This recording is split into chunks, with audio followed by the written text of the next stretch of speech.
नमस्कार दोस्तों, India speaks daily के फॉरेन न्यूज बुलेटिन में आपका बहुत बहुत स्वागत है। मैं हूं आपके साथ रति अग्निहोत्री। इस बुलेटिन में हम आपको लगातार जानकारी देते रहेंगे देश और दुनिया से जुड़ी तमाम खबरों के बारे में कि किस प्रकार से विश्व के भू राजनीतिक समीकरण तेजी से बदल रहे हैं और इन बदलते हुए समीकरणों के बीच भारत कितनी महत्वपूर्ण भूमिका निभा रहा है। तो शुरुआत करते हैं आज के बुलेटिन से। म्यांमार के नागरिक पिछले कई दिनों से सड़कों पर उतरे हुए हैं। म्यांमार की जो सेना है उसने एक प्रकार से वहां पे तख्ता पलट को अंजाम दे दिया है और म्यांमार के नागरिक सड़कों पर धरना प्रदर्शन कर रहे हैं पिछले कई दिनों से। और ये प्रदर्शन, ये जन आंदोलन दिन ब दिन और भी ज्यादा गंभीर रूप धारण करता जा रहा है। म्यांमार की सेना, जिसे वहां की भाषा में, स्थानीय भाषा में हुंता कहते हैं, उसने म्यांमार की स्टेट काउंसलर ओंग सान सू की को बंदी बना लिया और उनकी राजनीतिक पार्टी के बहुत से नेताओं को भी बंदी बना दिया, हिरासत में ले लिया। वहां के राष्ट्रपति को भी बंदी बना लिया गया है। कहने का अर्थ ये है कि जो म्यांमार की प्रजातांत्रिक तरीके से चुनी हुई सरकार थी, उसे वहां के सैन्य शासन ने बंदी बना लिया, पूरी सरकार को। और सत्ता, म्यांमार की सत्ता वहां के सैन्य शासन ने, हुंता ने फिर अपने हाथों में ले ली। म्यांमार में स्टेट काउंसलर का जो पद है वो प्रधानमंत्री के पद के बराबर होता है। म्यांमार में वैसे भी अधिकतर वहां की सेना की तानाशाही ही रही है। वहां के लोगों को प्रजातांत्रिक शासन बहुत कम देखने को मिला है। अगर ओंग सान सू की भी बात करें तो वो भी अधिकतर समय, कितने ही वर्ष हाउस अरेस्ट में रही हैं। अपने 21 साल के राजनीतिक करियर में कम से कम 15 साल ओंग सान सू की हाउस अरेस्ट में रही है, सेना की हिरासत में रही है। तो आप सोच सकते हैं कि किस प्रकार की तानाशाही है म्यांमार के सैन्य शासन की। तो म्यांमार के लोग हजारों की संख्या में सड़कों पर उतर आए हैं, सेना की तानाशाही के विरुद्ध प्रदर्शन कर रहे हैं और उनकी मांग है कि म्यांमार की जो प्रजातांत्रिक सरकार है उसके सभी लोग जो कि सेना की, सैन्य शासन की हिरासत में है, उन सबको छोड़ा जाए, उन सबको रिहा किया जाए और उसी सरकार को दोबारा बागडोर सौंप दी जाए। हालांकि म्यांमार की सेना ने अब लोगों के प्रदर्शन करने पर प्रतिबंध लगा दिया है, लोगों के इकट्ठे होने पर प्रतिबंध लगा दिया है, लेकिन फिर भी जो म्यांमार के नागरिक है उनका जन आंदोलन जारी है और हजारों की संख्या में, कम से कम 10,000 लोग रोज, आप सोच सकते हैं, म्यांमार के विभिन्न शहरों की सड़कों पर एकत्रित हो रहे हैं और हुंता के विरुद्ध, सैन्य शासन के विरुद्ध धरना प्रदर्शन कर रहे हैं। और जो वहां की सेना है म्यांमार की, उसने प्रदर्शनकारियों के विरुद्ध हिंसा का प्रयोग करना, बल प्रयोग करना भी शुरू कर दिया है। शुरुआत हो चुकी है। आंसू गैस, वाटर कैनन से लेकर रबड़ की गोलियां तक छोड़ी जा चुकी हैं और विभिन्न खबरों के अनुसार एक महिला प्रदर्शनकारी गंभीर रूप से घायल हो गई रबड़ की गोलियों की फायरिंग से। यानी म्यांमार की सेना ने सिविलियन प्रदर्शनकारियों को एक प्रकार से चेतावनी दे दी है, एक प्रकार से क्या बल्कि बोलकर भी चेतावनी दे दी है सेना ने कि अगर इस प्रकार से प्रदर्शन जारी रहेंगे तो फिर आगे जो कुछ भी होगा उसके लिए सेना जिम्मेदार नहीं होगी। यानी सेना प्रदर्शनकारियों की कुछ भी दशा कर सकती है और वो क्या करेगी प्रदर्शनकारियों के साथ म्यांमार की सेना, ये सोचकर ही दिल दहल उठता है। इनमें से बहुत से प्रदर्शनकारी युवा है, ऐसे लोग हैं जिन्होंने या तो हाल ही में हुए चुनाव में पहली बार वोट दिया या फिर उन्हें उम्मीद है कि म्यांमार में प्रजातंत्र रहेगा तो कोई चुनाव होंगे जिसमें वो वोट देंगे और वो भी सड़कों पर उतर आए हैं। उनका कहना है कि हमारे सामने तो अभी सारा जीवन पड़ा है और अपने जीवन की बागडोर हम किसी सैन्य शासन के हाथों में नहीं सौंपना चाहते। हम एक मिलिट्री डिक्टेटरशिप के अंडर रह के, उसके अधीन होकर अपना जीवन नहीं बिताना चाहते। हमें प्रजातंत्र चाहिए। जो लोग टीवी स्क्रीन पर, कंप्यूटर स्क्रीन पर म्यांमार के लोगों का ये जन आंदोलन देख रहे हैं, जो जन सैलाब उमड़ पड़ा है म्यांमार की सड़कों पर, उसे देख रहे हैं, उनके मन में एक प्रकार का भय है और एक प्रकार की चिंता भी है, ये सोचकर कि म्यांमार का जो सैन्य शासन है वो इन लोगों की क्या दशा करेगा। तो एक तरफ तो जो लोग देख रहे हैं टीवी स्क्रीन पर, उनके मन में ये चिंता है प्रदर्शनकारियों को लेके, लेकिन दूसरी तरफ जो प्रदर्शनकारी हैं, स्वयं प्रदर्शनकारी, वो जोश और ऊर्जा से लबालब है और अपने प्रदर्शन को रोचक बनाने के लिए नित नए तरीके ईजाद कर रहे हैं।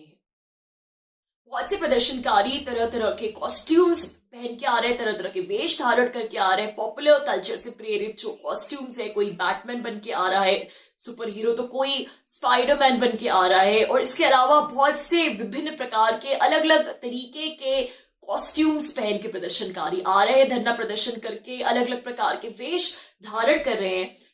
और इसमें एक बेहद महत्वपूर्ण बात यह भी है कि अधिकतर प्रदर्शनकारियों ने अपने सर ढके हुए, चाहे वो टोपी हो या स्कार्फ हो या फिर हेलमेट हो या फिर कोई भी अजीबोगरीब हेडगियर, लेकिन सबके सर ढके हुए हैं और अपने पाँव में सबने बंद पाँव वाले जूते पहने हुए, साथ स्पोर्ट्स शूज पहने हुए हैं। और बहुत से लोगों की वेशभूषा इस प्रकार की है कि उनके हाथ पाँव सब ढके हुए, मतलब सर से लेकर पाँव तक अधिकतर प्रदर्शनकारी पूरी तरह से ढके हुए हैं।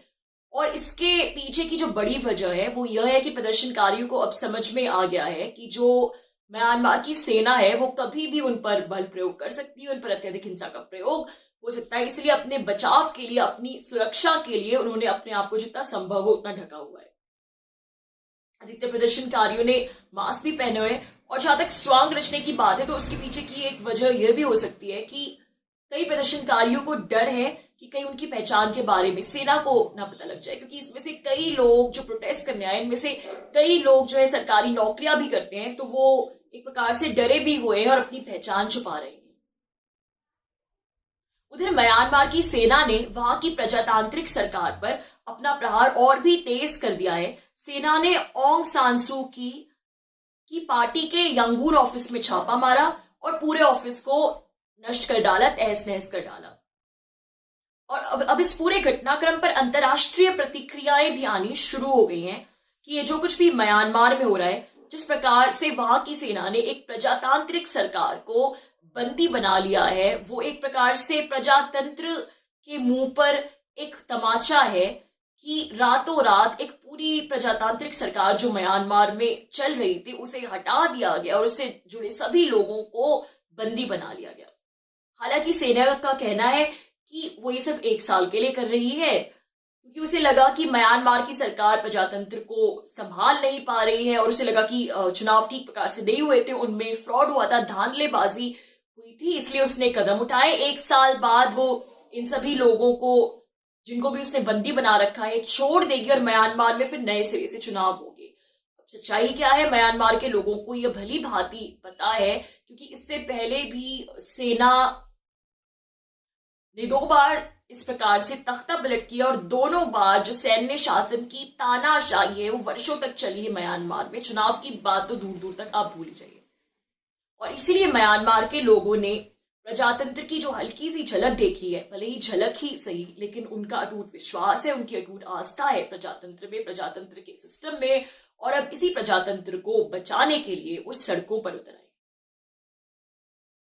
अब म्यांमार में जो कुछ भी हो रहा है उसे लेकर जो विश्व से प्रतिक्रियाएं आ रही है उनके बारे में अगर कुछ आपको बताएं तो सबसे ज्यादा सख्त कदम न्यूजीलैंड ने उठाए हैं। न्यूजीलैंड ने औपचारिक तौर पर म्यांमार के साथ अपने राजनीतिक और अपने मिलिट्री संबंध समाप्त कर दिए हैं, समाप्त करने की घोषणा कर दी है, और ये बहुत बड़ा निर्णय है न्यूजीलैंड सरकार का।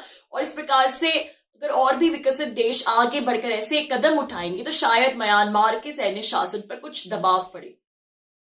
अमेरिकी राष्ट्रपति जो बाइडेन ने भी म्यांमार के सैन्य शासन के विरुद्ध नए प्रतिबंध लगाने की घोषणा की है।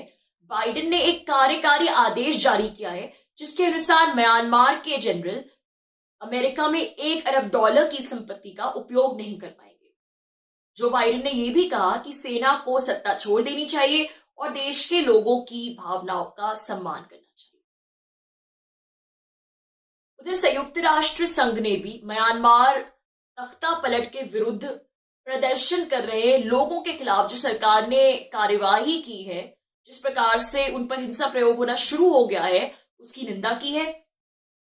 यूरोपीय संघ में विदेशी मामलों के प्रमुख ने भी कहा है कि संघ म्यांमार की सेना पर प्रतिबंध लगाने जैसे विकल्पों पर भी विचार कर रहा है। तो आप देख रहे हैं कि किस प्रकार से पूरे विश्व से विभिन्न प्रकार के रिएक्शंस आ रहे हैं और हर कोई किसी न किसी प्रकार से बहुत से देश कोई ना कोई प्रतिबंध म्यांमार की सेना पर लगाने का विचार कर रहे हैं। तो जहां एक तरफ ये वहां के सैन्य शासन पर प्रतिबंध लगाने का मत है, वही एक दूसरा मत ये भी है कि म्यांमार के सैन्य शासन पर, वहां की हुंता पर प्रतिबंध लगाने से कुछ हासिल नहीं होगा। इसके पीछे वजह ये है, इस दूसरे मत के पीछे, कि म्यांमार की चीन के साथ वैसे ही बहुत सी नजदीकियां हैं। सबसे बड़ा ट्रेडिंग पार्टनर है म्यांमार का चीन, सबसे ज्यादा व्यापार होता है दोनों देशों के बीच में। और अगर विकसित देशों ने, अगर पश्चिमी देशों ने किसी प्रकार के प्रतिबंध लगा भी दिए म्यांमार के सैन्य शासन के विरुद्ध, तो जो चीन है वो उसके सैन्य शासन की मदद करने से पीछे नहीं हटेगा, बल्कि इस मौके का फायदा उठाएगा अपना उल्लू सीधा करने के लिए, और इस मौके का फायदा उठाकर म्यांमार के सैन्य शासन के साथ अपनी साझेदारी और भी ज्यादा और भी अधिक बढ़ाएगा और उसकी हर प्रकार से हर संभव मदद करेगा, उसका सहयोग करेगा। तो फिर इन प्रतिबंधों को लगाने का म्यांमार के सैन्य शासन पर कोई फायदा नहीं रह जाएगा। अतीत में भी जब कभी भी पश्चिमी देशों ने म्यांमार की सेना पर प्रतिबंध लगाए हैं, तो चीन ने उल्टा उसकी तरफ और भी ज्यादा दोस्ती का हाथ बढ़ाया। और फिर एक बात यह भी है कि म्यांमार की जो सेना है उसका वहां के राजनीतिक सिस्टम पर इस प्रकार का नियंत्रण है, वहां के पूरे राजनीतिक सिस्टम में इस प्रकार से घुली मिली हुई है कि बिना सेना से बातचीत किए म्यांमार में प्रजातंत्र लाना संभव नहीं, ये एक मत है। इसीलिए इस मत को मानने वालों का यह भी कहना है कि म्यांमार में प्रजातंत्र को लाना अत्यधिक आवश्यक है, लेकिन इसे लाने का जो तरीका है वो थोड़ा और व्यावहारिक होना चाहिए। और म्यांमार के सैन्य शासन पर प्रतिबंध लगाने और उसे अपना शत्रु मानने के बजाय आवश्यकता ये है कि उसके साथ बातचीत के माध्यम जो है खोले जाए, किसी प्रकार से बातचीत करने की कोशिश की जाए, प्रयास किया जाए, ताकि कोई ना कोई हल निकले, रास्ता निकले और म्यांमार में प्रजातंत्र भी आए और साथ में म्यांमार ड्रैगन के शिकंजे में और ज्यादा जाने से बचे।